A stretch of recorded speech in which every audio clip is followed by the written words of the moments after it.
Welcome to my channel SK knowledge class. दोस्तों, आज की इस वीडियो में आपको बताऊंगा दो आयतनों का अनुपात दिया है, इससे उनका संपूर्ण पृष्ठ क्षेत्रफल का अनुपात ज्ञात करने में आपको सिखाऊंगा। तो वीडियो को पूरा लास्ट तक देखिएगा।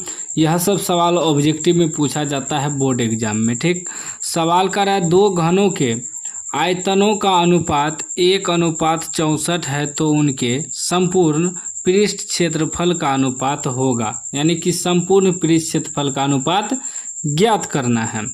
ऑप्शन भी दिया हुआ है।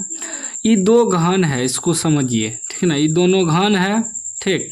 एक ये दोनों का जो है आयतन का अनुपात हमको दिया है, अनुपात 1:64, यानी कि इसका अनुपात 1 है, ठीक ना, और इसका अनुपात आपका 64 है आयतन, ठीक ना। आयतन, इसका आयतन 1 है, इसका आयतन 64 है। सबसे पहले इससे क्या करेंगे, हम लोग घन का जो है भुजा मालूम करेंगे। अगर भुजा मालूम हो जाएगा दोनों का तो क्षेत्रफल आराम से निकल जाएगा, ठीक ना। तो मैं थोड़ा आपको शॉर्ट कोट ट्रिक बताऊंगा, ठीक ना। लिखेंगे दो घनों के आयतनों का अनुपात, दो घनों के आयतनों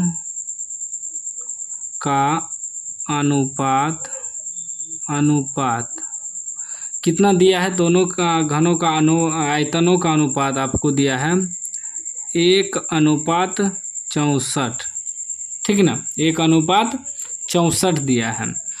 तो घन का जो आयतन का अनुपात होता है, घन का आयतन का सूत्र क्या होता है पहले यह जान लीजिए। घन का आयतन का सूत्र होता है भुजा क्यूब, ठीक ना। भुजा क्यूब या लिख सकते हैं ए क्यूब, ठीक ना, ए क्यूब यह होता है, ठीक ना। तो घनों का आयतनों का अनुपात, आयतन क्या होगा भुजा क्यूब, यानी कि ए क्यूब। लेकिन यहाँ देखिए दो गो घन है ना, कितना है, दो घन है, तो इसको मान लेते हैं A1 इसके बटे A2 का क्यूब। दो घन है, अनुपात का मतलब होता है बटे, ठीक ना। दो घन है तो एगो का भुजा ए मान लीजिए A1, एगो का A2 मान लीजिए, ठीक ना, क्योंकि भुजा को ए से सूचित किया जाता है। तो A1 का क्यूब बटे A2 का क्यूब बराबर 1/64, यही ना अनुपात दिया है। अब देखिए इसको A1 बटे A2 का होल क्यूब भी लिख सकते हैं, क्योंकि दोनों का अनुपात है तो डायरेक्ट लिखेंगे, और 1/64, ठीक ना। इससे हमें भुजा मालूम हो जाएगा। तो A1 बटे A2 बराबर क्या हो जाएगा, यहाँ से क्यूब हटाएंगे तो इस पे घनमूल हो जाएगा, 1/64 पे क्या हो जाएगा, घनमूल हो जाएगा, ठीक। अब देखिए A1/A2 बराबर, एक को क्या लिख सकते हैं, 1 3 बार लिख सकते हैं, 1 गुना 1, ठीक ना। यहाँ लिख देते हैं 1 गुना 1 3 बार लिख सकते हैं, क्योंकि 1 गुना करेंगे तो क्या आएगा, 64 को लिख सकते हैं 4 चौके 16, 16 चौके 64। इस पे क्या है, घनमूल है, ठीक ना। घनमूल का मतलब होता है 3 गो मिलके बाहर निकलेगा। अब देखिए A1/A2 बराबर 3 गो 1 मिलके एगो बाहर निकल जाएगा, घनमूल है तो 3 गो 4 मिलके एगो बाहर निकल जाएगा।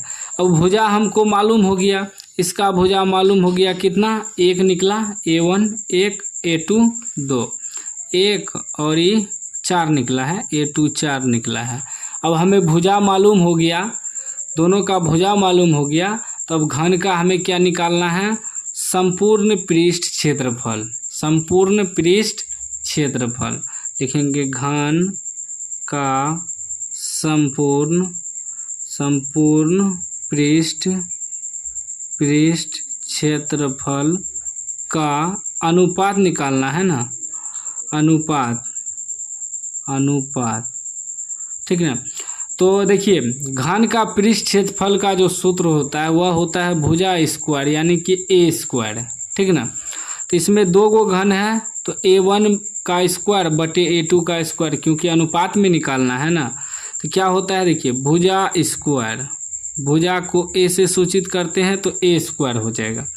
तो लिखेंगे A1/A2 का होल स्क्वायर डायरेक्ट लिख सकते हैं या नहीं भी लिख सकते हैं, ठीक ना, कोई दिक्कत ना है, क्योंकि दोनों पे स्क्वायर एबे करेगा तो डायरेक्ट होल स्क्वायर लिख दिए, ठीक। अब देखिए कितना है A1/A2 आपका 4 निकला, 1/4 निकला है, तो इसका होल स्क्वायर, ठीक। 1 का स्क्वायर 1 के रह जाएगा, 4 का स्क्वायर 4 चौके 16, यानी कि क्या निकल गया आपका मालूम हो गया 1:16, 1:16 जो है आपका पृष्ठ क्षेत्रफल निकल गया, जो कि ऑप्शन बी में है। इस तरह का सवाल अगर आपको दिखे तो इसी प्रकार बनाना है, ठीक ना। कोई भी डाउट हो तो आप कमेंट बॉक्स में पूछ सकते हैं।